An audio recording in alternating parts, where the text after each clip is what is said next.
Hi, this is a video where I wanted to explain how we make biochar in our wood stove. We've been doing this now for a number of years, and I'll share with you the process that we use. And I'm not recommending that you try this necessarily. Whatever you want to do with this information is up to you. But it's worked really well for us.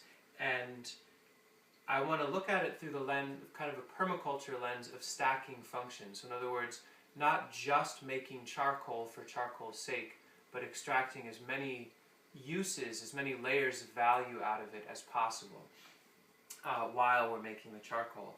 And the way we do it are in these stainless steel, I think they're called hotel pans. This is from a local kitchen restaurant supply place. They're about $25 a piece, and we got ones that fit in the wood stove pretty nicely. And I have 3 of these that I work with, so I'm always rotating through them.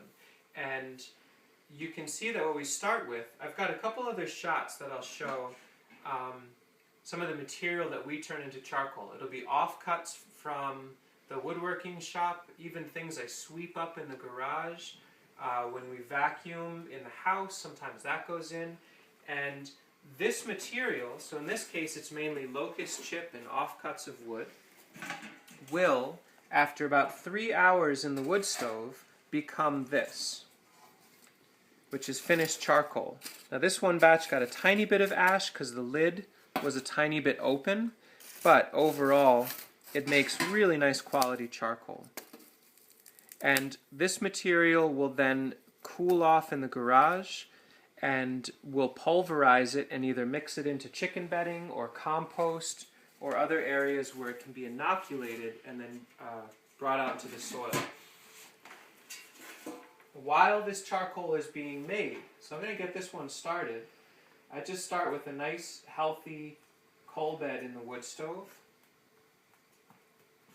And I slide this in. This is where it takes a little practice, and I think each stove would have its own conditions. I put a little piece of wood next to it. I'll close the door. And it takes a little while to heat up. Well, I won't show the whole process now. We'll show it once it gets ignited. But this will heat our home for the next 3 hours or so. While it's heating our home, it's making hickory nut tea. It's cooking meal for our chickens. Right now we're in the middle of a blizzard outside, and so we're going to have 2 or 3 gallons of cooked mash for our chickens. It's heating water for tea. It's drying clothes that have been out in the snow. It's creating warmth for our dogs. It's drying gloves. There's a little air pump that sucks the hot air off this stove, which heats our basement. It's heating our entire home. It's right now it's 72 degrees in our home, and it's 20 degrees outside.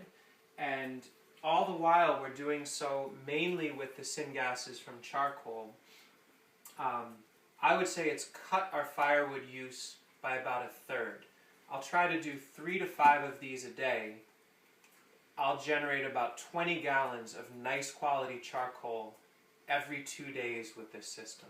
So this is a major part of our heating, and it works incredibly well. I'm going to pause here and then come back once this is going in a better way.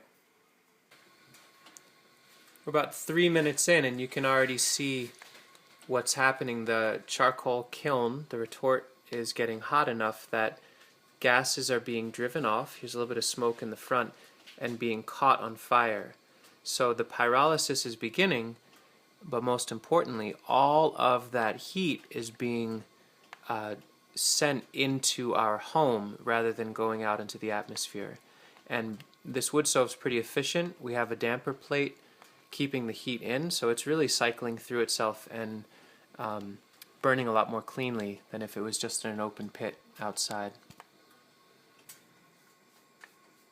It's just about 8 minutes in, and you can see that even the gases coming out of the front are being ignited now. So it's really burning very, very cleanly and also very hot.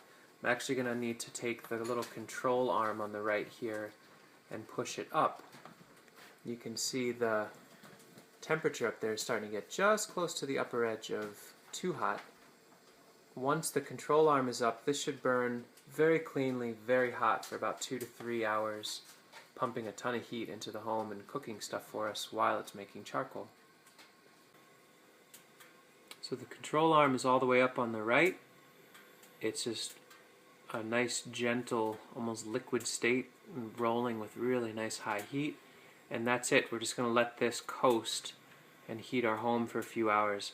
Once the last of the gases stop coming out of the edges of this, I can then use my high-tech, I put on my gloves, and then grab this with pliers and slide it onto a metal tray and bring it out. What I don't do is dump it outside or put the hot metal on the snow. I put it on a concrete pad in the garage to cool down.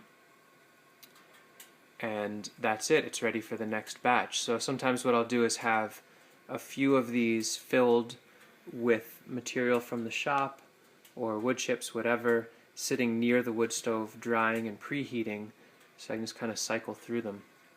And that's our workflow. It makes great charcoal. The reason it's working the way it is because the material is in a metal container where heat is being applied to it, gases are being expanded and leaving the container, being caught on fire, but since the lid rests on there, it doesn't allow easy oxygen to come back in, so it's like a one-way valve for heat to escape and be combusted without oxygen to finish the combustion, turning it into ash. What you would never ever want to do is put one of these kilns in your wood stove where there's some sort of seal, like an ammo can or something where you're locking it down or hammering it shut. That could be an explosion. So you do need it to be able to bleed out the gases, otherwise you're going to be in trouble. But other than that, it should work really nicely. That's how we do biochar in the wood stove while stacking a ton of function on it.